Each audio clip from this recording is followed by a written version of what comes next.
Falando a esse respeito aqui com vocês,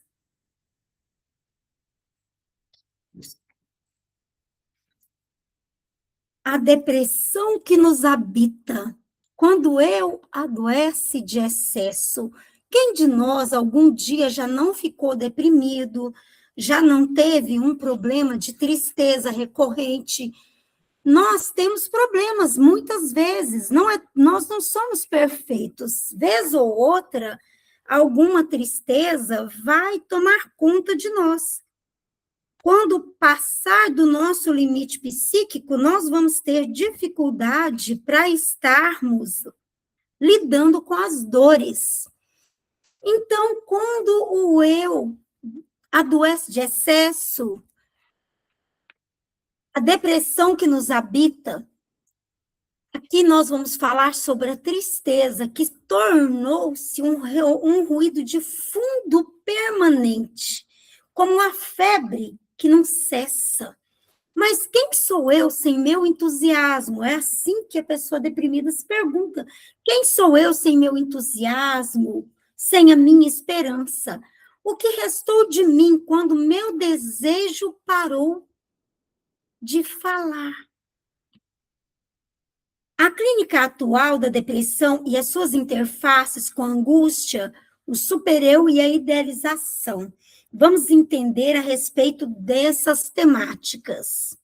A clínica da depressão mudou.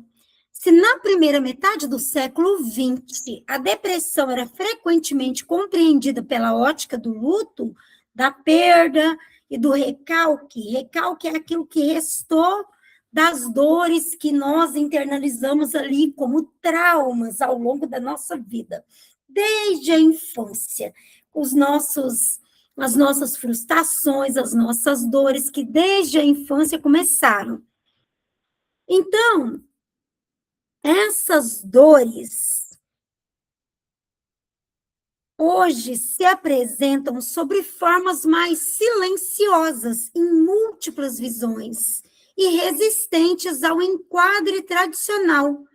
O sujeito deprimido da atualidade aparece muitas vezes como alguém adaptado, como alguém que não está deprimido.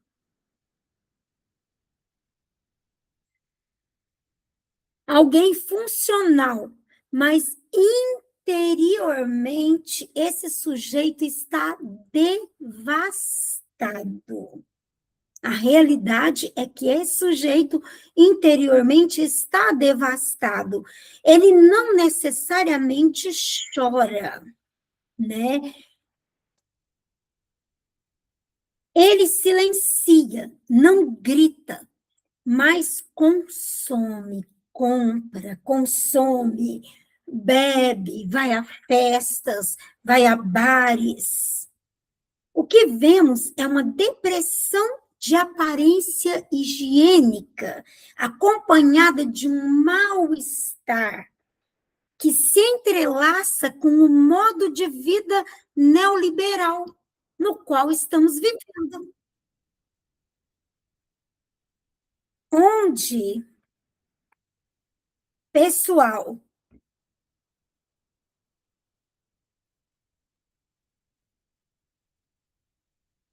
impera o culto ao eu ideal. Vocês já viram por aí as pessoas sorrindo com o celular na frente, tirando fotos? Então, é o eu ideal que impera. E o culto ao eu ideal, a positividade tóxica e a obrigação de estar feliz, a obrigação de gozar. O que é gozar? É sentir prazer, mesmo quando não há prazer, mesmo quando se goza na dor, mesmo quando esse prazer está na dor. A nova cara da depressão é mais do que tristeza. Hoje, não é raro ouvir pessoas que não choram, pessoas que estão profundamente deprimidas, mas continuam trabalhando, postando fotos, sorrindo mecanicamente. Porém, por dentro, essas pessoas perderam o eixo vital. A depressão contemporânea não é necessariamente o oposto da alegria, ela é o colapso silencioso do desejo. A perda do eu verdadeiro é o esvaziamento, é uma espécie de desistência sem anúncio. É o oposto da alegria, é o colapso silencioso. A perda da possibilidade de se projetar no tempo. É esvaziamento, uma espécie de desistência, como eu disse, que não tem anúncio, uma entrega invisível, uma vida que deixou de ter sabor, uma vida que deixou de ter sabor. Freud chamou isso de retração da libido do eu. Lacan foi mais além. Para ele, a depressão é o fracasso do sujeito em sustentar o próprio desejo, e muitas vezes por culpa de um ideal que o oprime. Que ideal é esse? Hoje nós temos as redes sociais e a gente vê pessoas mostrando suas conquistas, pessoas aparentemente felizes, pessoas que não aparentam ter problemas e dificuldades. Então, para alguém que está triste, deprimido e com problema, é difícil simbolizar, dar nome à sua dor. É difícil a pessoa conseguir se dar o direito de sentir a sua dor.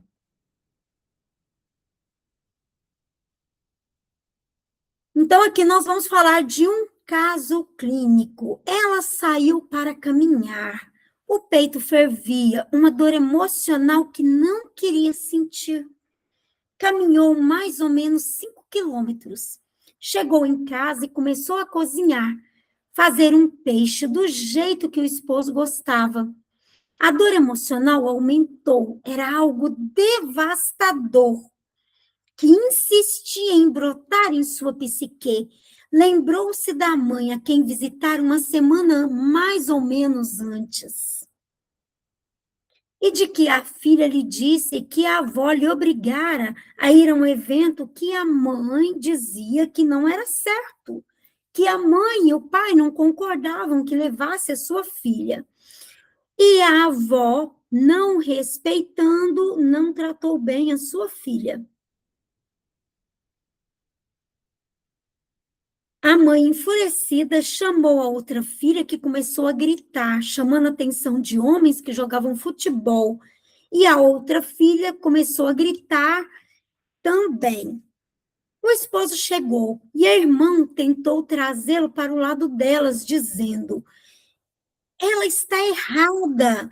E a mãe, empoderada pela atitude da outra filha, disse que ela não deveria voltar mais ali, que aquela filha não era mais necessária ali, já que ela não estava cumprindo os padrões daquela família.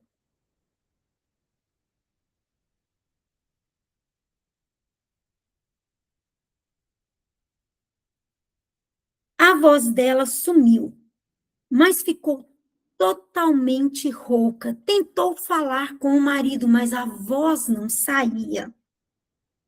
Ele pediu que ela buscasse as roupas, as malas, as sacolas para que eles fossem embora. Já em casa, uma semana depois, ela saiu para caminhar. Andou 5 quilômetros e começou a sentir algo, tentando se apoderar de suas emoções, tentando ter o controle ali do seu psique.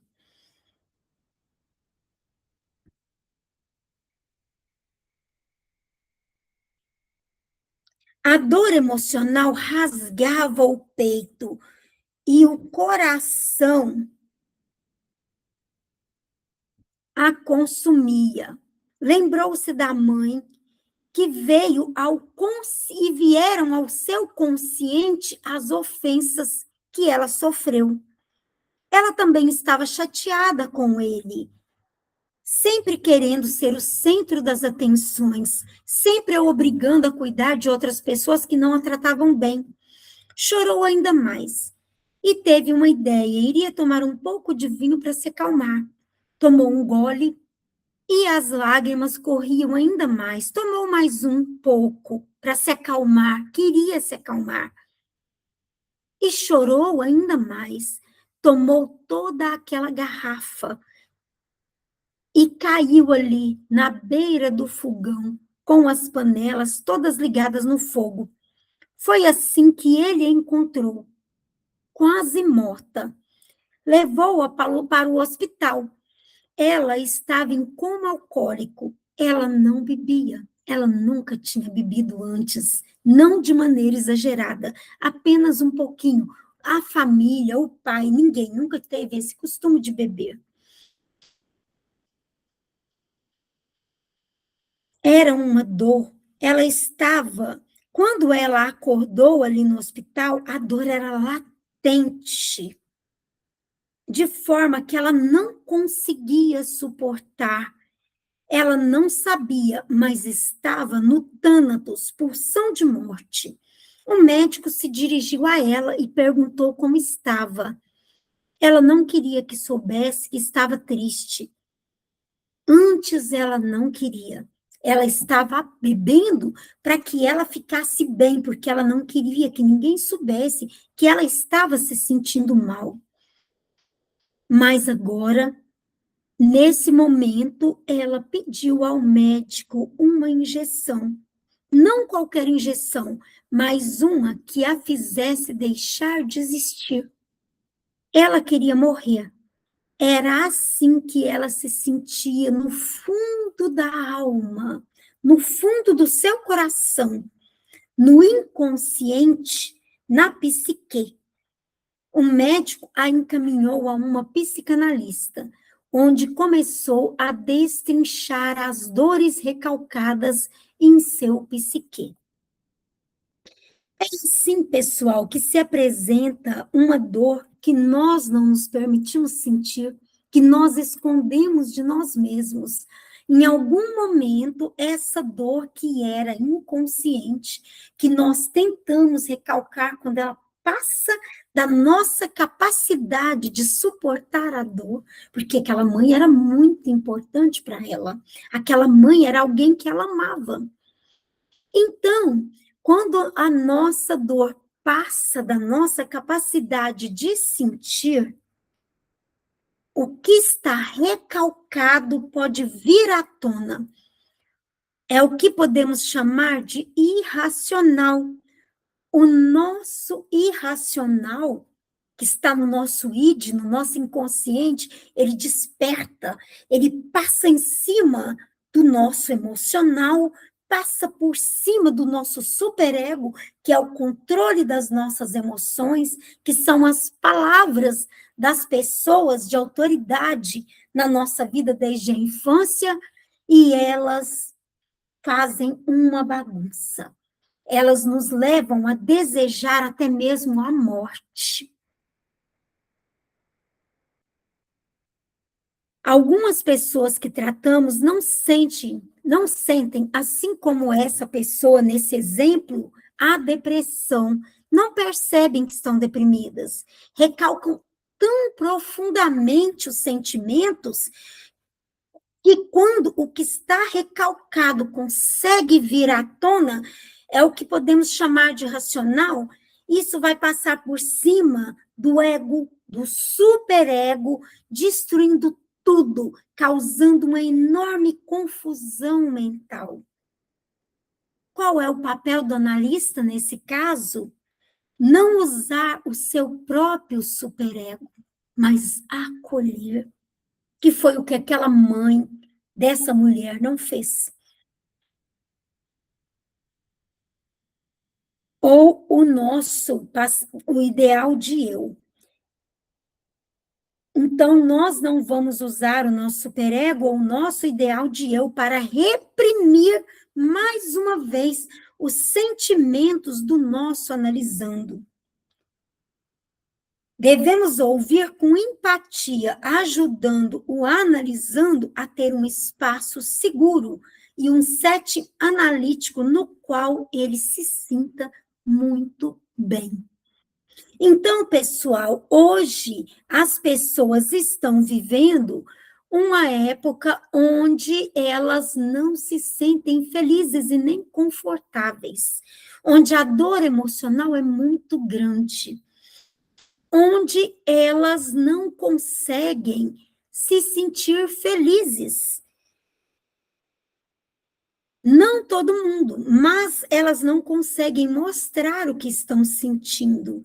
Elas não conseguem deixar claro aquela dor.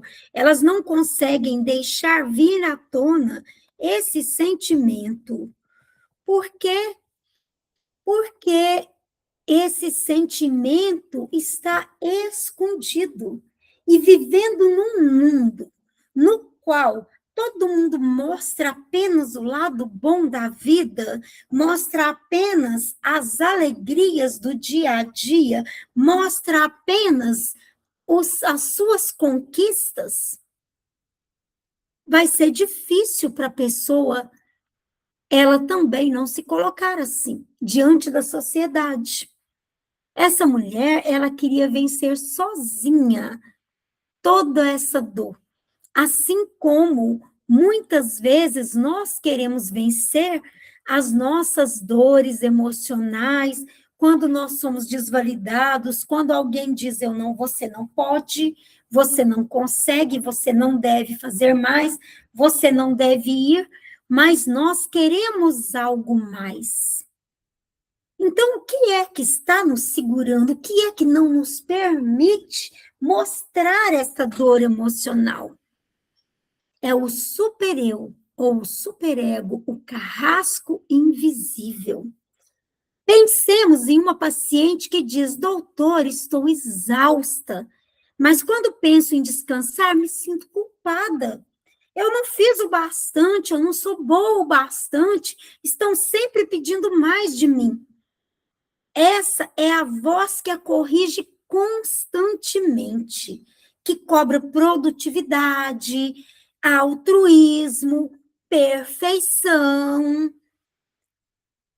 Não é a voz dela, é o seu supereu, é o seu superego, é a voz que ela internalizou desde que era criança, da sua mãe, do seu pai, dos seus professores, das pessoas da igreja, cobrando que ela fizesse mais e fosse boazinha e fosse melhor.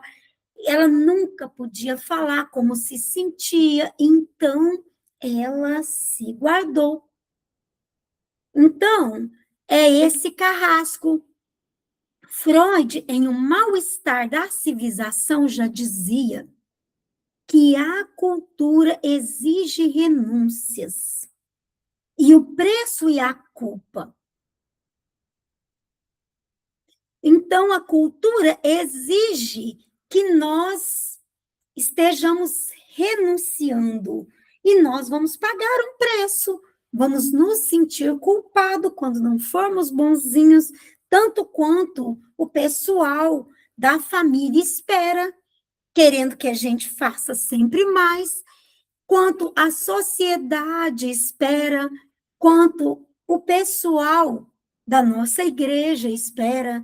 Então, muitas vezes vamos nos sentir culpados. Esse é o preço, a culpa, porque a cultura exige que nos renunciemos a nós mesmos para fazer o que a nossa família, as pessoas com quem convivemos, esperam de nós. Mas isso é bom? Não. Na depressão, quando a pessoa passou demais do seu limite, o sujeito vive sobre o peso dessa cobrança infinita. Não de ninguém de fora, mas de uma voz interna que ele acredita ser a sua própria voz. De uma voz interna que lhe cobra essa perfeição.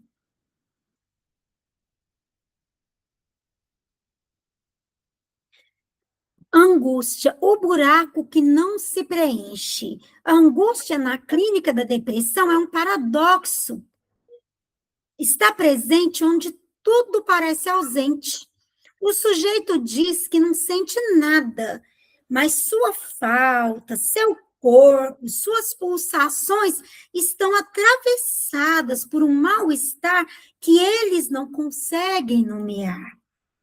Freud distinguiu angústia de medo. O medo tem por objetivo, tem um objetivo. O medo tem objetivo, mas a angústia não tem objetivo. A angústia, aparece quando algo de si, muitas vezes recalcado, se aproxima e, sem dar conta, abre uma janela mental e sai para fora. Imperceptivelmente. Mas ela está lá, essa dor está guardada. A gente não a conhecia, mas ela está guardada. Só não conseguiu se definir. Mesmo quando passamos por um momento de dor que pensamos até ser consciente, na maioria das vezes essa dor é além do que nossa psique possa suportar. Essa dor que pensamos saber de onde vem, tem raízes profundas. Tem raízes profundas, raízes muito profundas.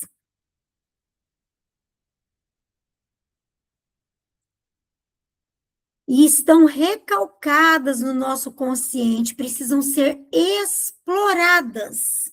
De que maneira? Com a ajuda de um psicanalista, para que possamos simbolizá-las, dar nome a elas, ressignificá-las, e entender que a culpa das coisas não é nossa.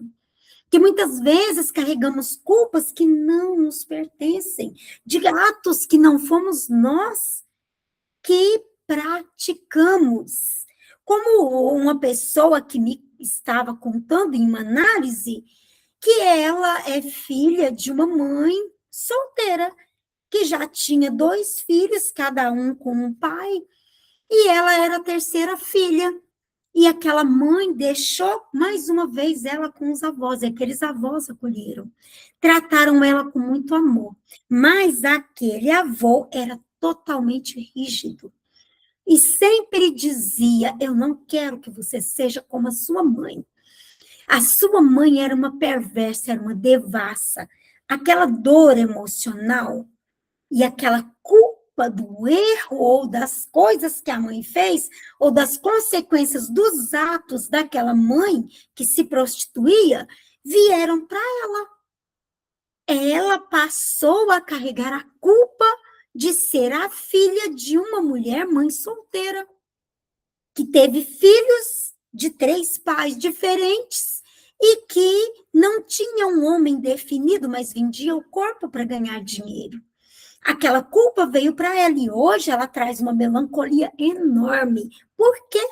Porque a rigidez daquele avô, daquela avó e a cobrança do pecado daquela mãe em cima dela, até hoje a atormenta em forma de superego falando no seu psique. Vocês estão entendendo? Em alguns casos, o deprimido não sabe do que foge. Essa minha paciente não sabia do que fugia. Ela não sabia que essas vozes internas eram a causa dessa tristeza contínua, daquele desejo dela de autoextermínio. Mas era. Ela não conseguia perceber que aquela culpa daquela mãe jogada para ela estava querendo matá-la dia após dia. Por isso ela perdia o desejo de viver.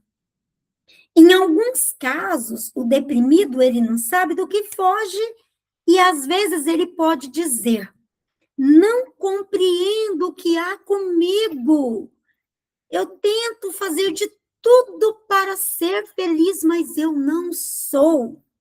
O deprimido nem sempre sabe do que está fugindo ou por que se sente assim, mas sente que se parar será engolido por algo maior do que ele.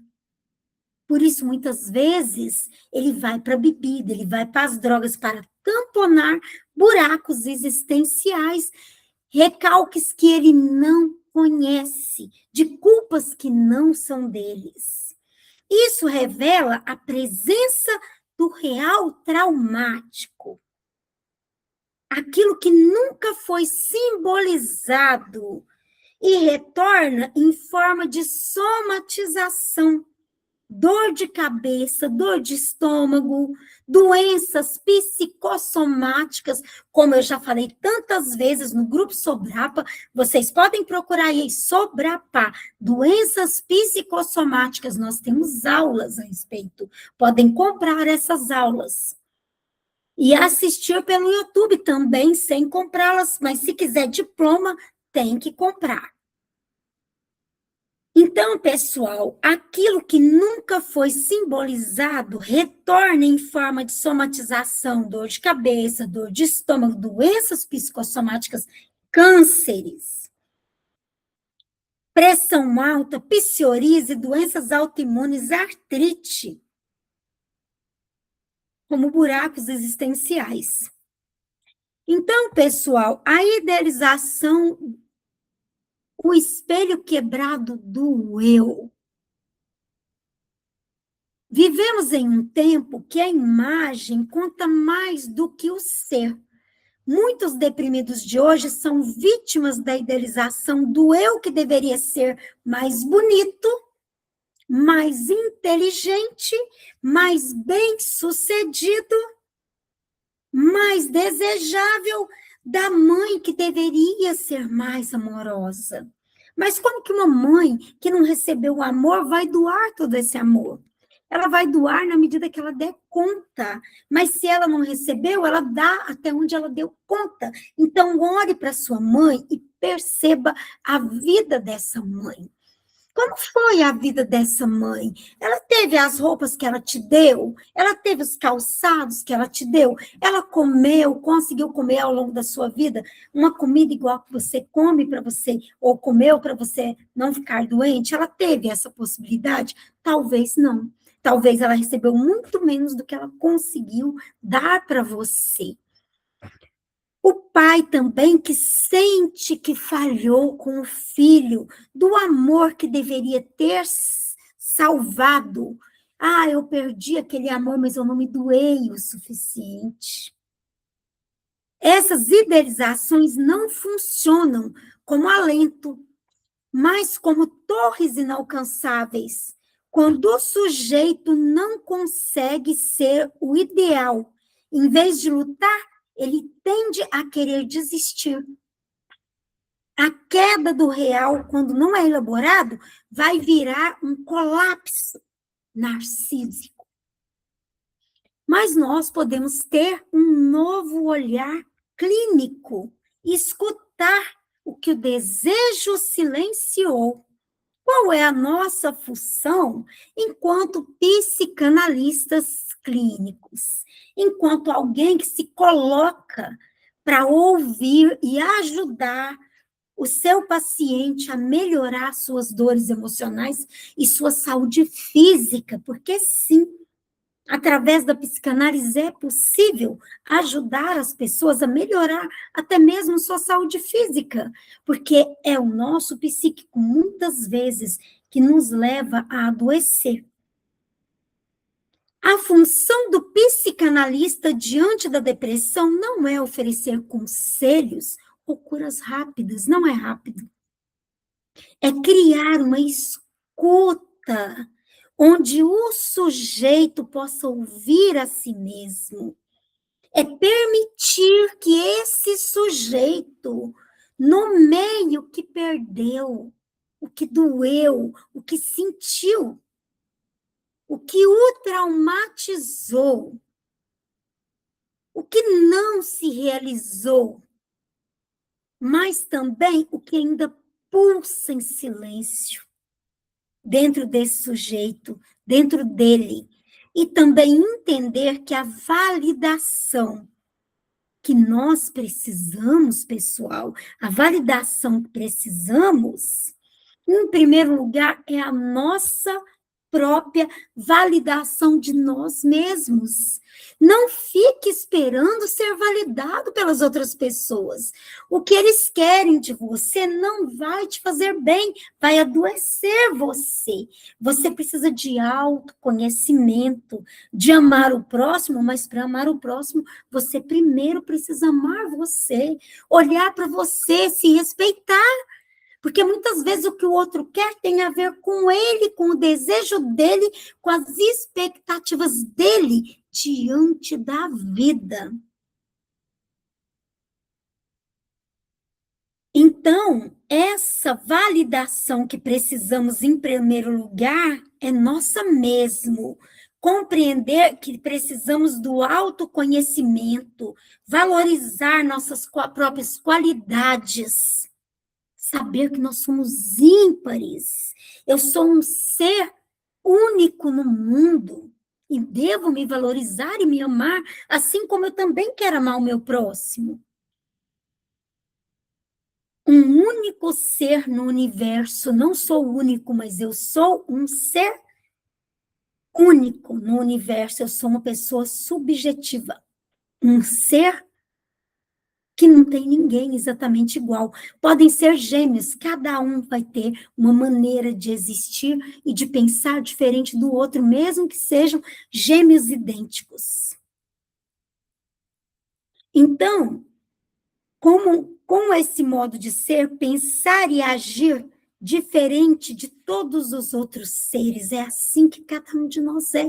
E eu tenho direito de existir como eu, gostando de mim, com as minhas escolhas, com a minha subjetividade, com o meu jeito de ser eu. Com a minha personalidade, com a minha inteligência, a minha estrutura psíquica, que vai me diferenciar de todos os outros seres no universo. Essa é a beleza de ser eu. Essa é a beleza de você ser você, tá? Você é único no universo e deve se amar com a sua subjetividade, com o seu gosto pessoal.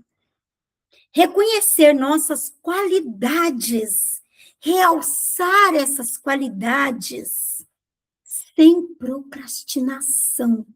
Sempre que alguém tentar desvalidar ou desmerecer o seu trabalho, faça ainda melhor. Não que você tenha que superar o outro, faça por você, dentro do seu potencial. Não que você tenha que mostrar para o outro, mostre apenas para você. Não de acordo com o que o outro quer, porque muitas vezes a gente já nasceu fazendo a vontade dos nossos pais. Imagine alguém criado numa religião totalmente rígida. Essa pessoa, ela não fez uma escolha, não. Ela foi ali colocada, ela pode até gostar e pode ser maravilhoso. É muito bom ter um conhecimento com relação às normas de Deus. Mas nem sempre a escolha é nossa. E muitas vezes pessoas que estão ali vão nos manipular, nos direcionar, como se nós fôssemos escravos ou robôs para fazer o desejo deles.